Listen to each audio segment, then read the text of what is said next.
ભાગીદારી કરારનામું એટલે શું એની ચર્ચા અગાઉના વિડીયોમાં આપણે કરી. ભાગીદારો વચ્ચે જે સમજણ નક્કી થાય એને એક કાગળમાં લખવામાં આવે તેને જ ભાગીદારી કરારનામું કહે છે. ભાગીદારી એ એવી વ્યક્તિઓ વચ્ચેનો સંબંધ છે કે જેઓ બધા દ્વારા અથવા બધા વતી કોઈ પણ એક કે વધુ દ્વારા ચલાવવામાં આવતા ધંધાનો નફો વહેંચવા માટે સંમત થયા હોય. આ રીતે જે સંમત થયા એને એક કાગળમાં લખી લેવામાં આવે તેને ભાગીદારી કરારનામું કહેવાય. એ જે બધી સમજણ નક્કી થયેલી છે કે આમ કરીશું, આમ કરીશું, આમ કરીશું, એ બધી બાબતોને જે કાગળમાં લખવામાં આવે તેને જ ભાગીદારી કરારનામું કહે છે. આ કરારનામામાં કઈ કઈ વિગતો લખવામાં આવે છે એ વિશે હવે આપણે જાણવું છે. ભાગીદારી કરારનામામાં એટલે કે કાગળમાં સમાવવામાં આવતી વિગતો એટલે કે તમે કઈ કઈ શરતો એમાં દાખલ કરશો જેથી કરીને ભાગીદારો વચ્ચે જો ભવિષ્યમાં કોઈ પ્રશ્ન સર્જાય, વિવાદ સર્જાય તો એનું યોગ્ય નિરાકરણ થઈ શકે. ભાગીદારી કરારનામામાં તમે એવી કઈ વિગતોનો સમાવેશ કરશો કે જેથી જો ભાગીદારો વચ્ચે ભવિષ્યમાં કોઈ સમસ્યા સર્જાય, વિવાદ સર્જાય તો એનું યોગ્ય નિરાકરણ થઈ શકે. એ વિશે જાણીએ. ભાગીદારી કરારનામામાં સમાવવામાં આવતી વિગતો તમારે સમજવાની છે, મોડે કરવાની જરૂર નથી, માત્ર સમજવાની છે. કારણ કે આ પ્રકરણમાંથી 3 ગુણનો એક નાનો દાખલો પૂછાવાનો છે. કોઈ ટૂંકનોંધ મારા અનુભવ પ્રમાણે પૂછાવાની નથી. તમે જે કાગળ લખવા બેઠા છો ભાગીદારી કરારનામું, એમાં સૌથી પહેલાં ભાગીદારોની વિગતો લખીશું. ભાગીદારોના નામ A, B અને C, એ લોકોના સરનામા વલસાડ, નવસારી અને સુરત, અને અન્ય વિગતો મોબાઈલ નંબર કે એવું કંઈક વગેરેની માહિતી લખવામાં આવે છે. ભાગીદારી કરારનામામાં સૌથી પહેલાં ભાગીદારોની વિગતો લખવામાં આવે છે. એટલે કે ભાગીદારોના નામ, સરનામા અને અન્ય વિગતો અંગેની માહિતી લખવામાં આવે છે. ભાગીદારોની વિગતો, પેઢીની વિગતો, ભાગીદારોની વિગતો, પેઢીની વિગતો, પેઢીનું નામ, દાખલા તરીકે શ્રી કૃષ્ણ જનરલ સ્ટોર એવું પેઢીનું નામ હોય, સરનામું નવસારી અંગેની વિગતોનો સમાવેશ કરવામાં આવે છે. પેઢીની વિગતો દર્શાવવામાં આવે છે કે તમારી દુકાન, ધંધો, પેઢી કઈ જગ્યાએ છે. એ પેઢીનું નામ, સરનામા અંગેની વિગતોનો સમાવેશ કરવામાં આવે છે.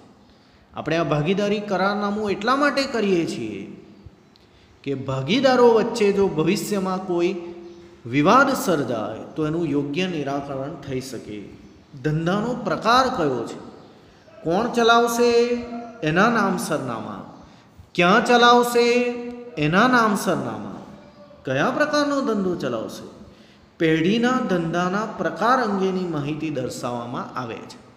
કપડાનો વેપાર કરશે કે ઇલેક્ટ્રોનિક્સની વસ્તુનો વેપાર કરશે કે સ્ટેશનરીનો વેપાર કરશે એની વિગત દર્શાવવામાં આવે છે. ધંધાનો પ્રકાર, પેઢીના ધંધાના પ્રકાર અંગેની માહિતી અહીંયા દર્શાવવામાં આવે છે.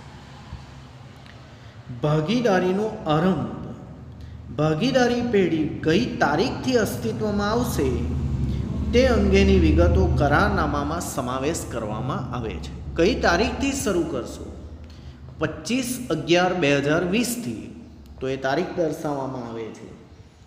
ભાગીદારીનો આરંભ કઈ તારીખથી કરવામાં આવશે તે વિગતનો અહીં ઉલ્લેખ કરવામાં આવે છે. તો ભાગીદારોની વિગતો, પેઢીની વિગતો, ધંધાનો પ્રકાર અને ધંધાનો આરંભ, ભાગીદારોના નામ સરનામા અને અન્ય વિગત, પેઢીના નામ સરનામા અને અન્ય વિગત, ધંધો કેવા પ્રકારનો કરશો, ક્યારથી શરૂ કરશો એ દર્શાવવામાં આવે. નેક્સ્ટ, મૂડી. આપણે ધોરણ 11માં એવું શીખી ગયા કે ધંધાના માલિકે ₹70,000 રોકડા લાવી ધંધો શરૂ કર્યો.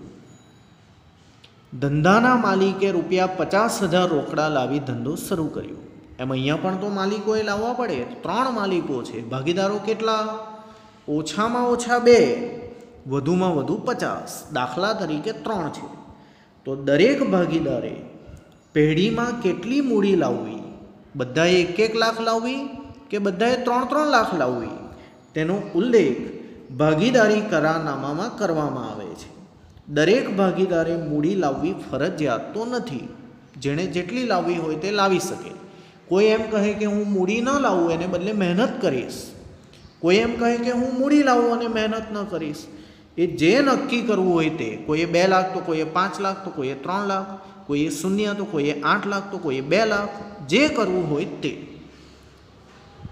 દરેક ભાગીદારે પેઢીમાં કેટલી મૂડી લાવવી તેનો ઉલ્લેખ ભાગીદારી કરારનામામાં કરવામાં આવે છે. વળી આવી મૂડી લાવવી ફરજિયાત નથી. એ તમારા વચ્ચે જે નક્કી થાય એ પ્રમાણે કરવાનું. કોઈ એમ કહે કે મારી પાસે તો પૈસા વધારે છે તો હું પૈસા લાવીશ, મહેનત નહીં કરીશ. કોઈ એમ કહે કે મારી પાસે તો કૌશલ્ય છે તેથી હું મહેનત કરીશ, પૈસા નહીં લાવીશ. જે કરવું હોય તે. જો મૂડી આવતું હોય તો ઉપાડ પણ આવવું જ જોઈએ. ઉપાડ. દરેક ભાગીદાર પેઢીમાંથી વધુમાં વધુ કેટલી રકમ ઉપાડી શકે તેનો ઉલ્લેખ ભાગીદારી કરારનામામાં કરવામાં આવે છે. આખા વર્ષમાં વધુમાં વધુ કેટલા રૂપિયા ઉપાડી શકાય? 1 લાખ કે 2 લાખ કે 50,000, તેનો ઉલ્લેખ અહીંયા કરાય છે. મૂડી કેટલી લાવવી તેનો પણ ઉલ્લેખ કરાય. ઉપાડ કેટલો કરી શકાય એનો પણ ઉલ્લેખ કરાય. જો ભાગીદારો પેઢીમાં મૂડી આપે તો એને એના પર વ્યાજ આપવું જોઈએ. જો ભાગીદારો પેઢીમાં મૂડી આપે તો પેઢીએ ભાગીદારોને વ્યાજ આપવું જોઈએ. એથી ઉલટું, જો ભાગીદારો પેઢીમાંથી ઉપાડી જાય તો આપણે ઉપાડ પર વ્યાજ વસૂલ કરવું જોઈએ. આપણે કોણ છીએ? ધંધો, ભાગીદારી, પેઢી. મૂડી લાવે તો વ્યાજ આપવાનું, ઉપાડ કરી જાય તો વ્યાજ લેવાનું, વસૂલ કરવાનું.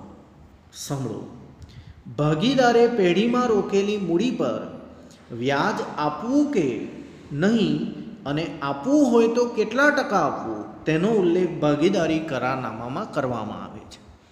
શું ભાગીદારો મૂડી લાવ્યા છે